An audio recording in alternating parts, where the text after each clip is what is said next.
2 நாளைக்கு முன்னாடி ஒரு செய்தி வெளியாயிருந்துச்சு. அதுதான் இந்தியாவுல இருக்கக்கூடிய அத்தனை ரயில் கோச்சுகள்லயும் சிசிடிவி கேமராக்கள் வைக்கப்பட போகுது அப்படின்ற செய்தி.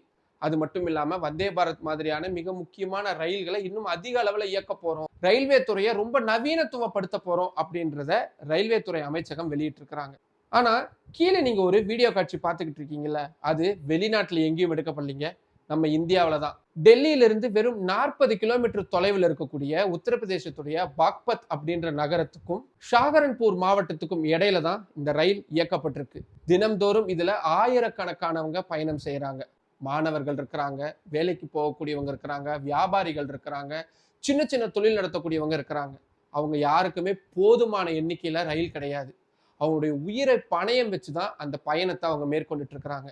கூடுதலான ரயில்களை விடுறது, ரயில் பெட்டிகளுடைய எண்ணிக்கை அதிகரிக்கிறது மாதிரியான ரொம்ப அத்தியாவசியமான வேலைகளை செய்யாம வெறுமனே ரயில்வே துறையை நாங்க நவீனப்படுத்துறோம் அப்படின்றத சொல்றதால மட்டுமே இப்படி மக்கள் சந்திக்கக்கூடிய பிரச்சனை தீர்ந்து போயிருமா? உங்களுக்கு என்ன கருத்து தோணுதோ அதை கமெண்ட் பாக்ஸ்ல சொல்லுங்க.